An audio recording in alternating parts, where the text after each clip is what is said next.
Assalamualaikum warahmatullahi wabarakatuh. Perkenalkan, nama saya Meliana Febrianti dari kelas 12 akuntansi. Saya akan menjabarkan tentang meraih berkah dengan mewaris.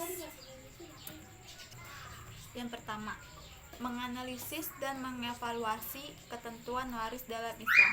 Mewaris merupakan serangkaian kejadian mengenai pengalihan pemilikan harta benda dari seseorang yang sudah meninggal kepada seorang yang masih hidup.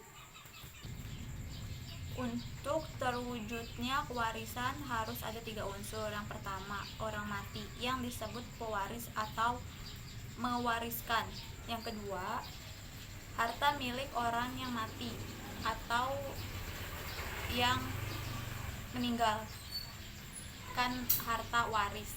Yang ketiga, yang terakhir, satu atau beberapa orang hidup sebagai keluarga orang yang mati, yang disebut juga sebagai ahli waris. Definisi lainnya menyebutkan bahwa warisan adalah perpindahan kekayaan seseorang yang meninggal dunia kepada satu orang atau beberapa beserta akibat hukum dari kematian seseorang terhadap harta kekayaannya. Ilmu waris biasanya disebut dengan ilmu faraid, yaitu ilmu yang sering membicarakan tentang segala sesuatu yang berhubungan dengan ahli waris atau harta warisan. Dasar-dasar hukum waris ada 3. Yang pertama, Al-Quran. Dalam Islam, saling mewarisi di antara kaum muslimin hukumnya adalah wajib. Yang kedua, As-Sunnah, yang diambil dari hadis Ibnu Mas'ud dan hadis dari Abdullah bin Amr. Yang terakhir, posisi hukum kewarisan Islam di Indonesia. Hukum kewarisan Islam di Indonesia merujuk kepada ketentuan dan kompilasi hukum Islam atau singkatannya KHI. Mulai pasal 171 diatur tentang pengertian pewaris, harta warisan, dan ahli waris. Ketentuan mewaris dalam Islam ada 2. Yang pertama, ahli waris. Jumlah ahli waris yang berhak menerima harta warisan dari seseorang yang meninggal dunia ada 25 orang, yaitu 15 orang dari ahli waris pihak laki-laki yang biasa disebut ahli waris asabah, yang bagiannya berupa sisa setelah diambil oleh zawil furud, dan 10 orang dari ahli waris pihak perempuan yang biasa disebut ahli waris zawil furud, yang bagiannya telah ditentukan. Yang kedua, syarat-syarat mendapatkan warisan. Yang pertama, tidak adanya salah satu penghalang dari penghalang-penghalang untuk mendapatkan warisan. Yang kedua, kematian orang yang diwarisi, walaupun kematian tersebut berdasarkan vonis pengadilan. Misalnya, hakim memutuskan bahwa orang yang hilang itu dianggap telah meninggal dunia. Yang ketiga, ahli waris hidup pada saat orang yang memberikan warisan meninggal dunia. Jadi jika seorang wanita mengandung bayi, kemudian salah seorang anaknya meninggal dunia, maka bayi tersebut berhak menerima warisan dari saudaranya yang meninggal itu, karena kehidupan janin telah terwujud pada saat kematian saudaranya terjadi.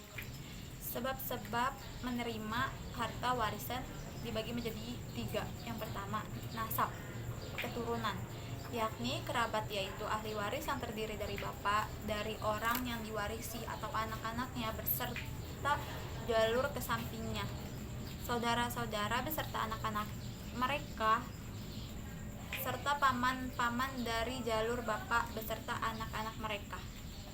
Yang kedua, pernikahan, yaitu akad yang sah untuk menghalalkan berhubungan suami istri walaupun suaminya belum menggaulinya serta belum berduaan dengannya. Yang ketiga, wala, yaitu seorang yang meredakan budak laki-laki atau budak wanita. Jika budak yang dimerdekakan meninggal dunia sedang ia tidak meninggalkan ahli waris, maka hartanya diwarisi oleh yang memerdekakannya itu. Sebab-sebab tidak mendapatkan harta warisan dibagi menjadi 5. Yang pertama, kekafiran, pembunuhan, perbudakan, perzinaan, dan lian. Ketentuan pembagian harta warisan. Pembagian harta warisan dari seseorang yang meninggal dunia merupakan hal yang terakhir dilakukan. Ada beberapa hal yang harus dilakukan sebelum harta warisan dibagikan. Selain pengurusan jenazah, wasiat dan hutang si mayatlah yang harus terlebih dahulu ditunaikan. Ahli waris.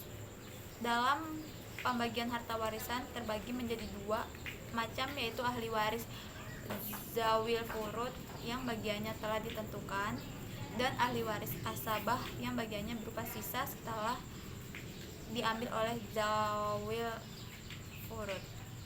Yang pertama, ahli waris zawil furud.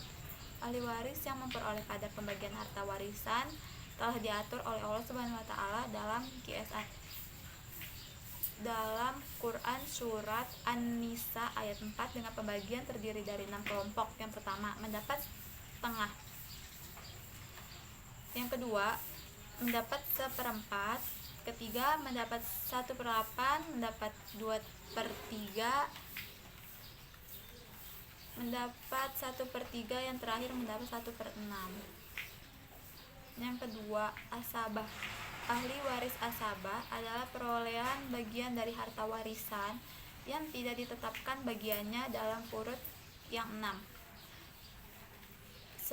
Setengah dari harta warisan, 1/4, 1/3, 2/3, 1/6, dan 1/8.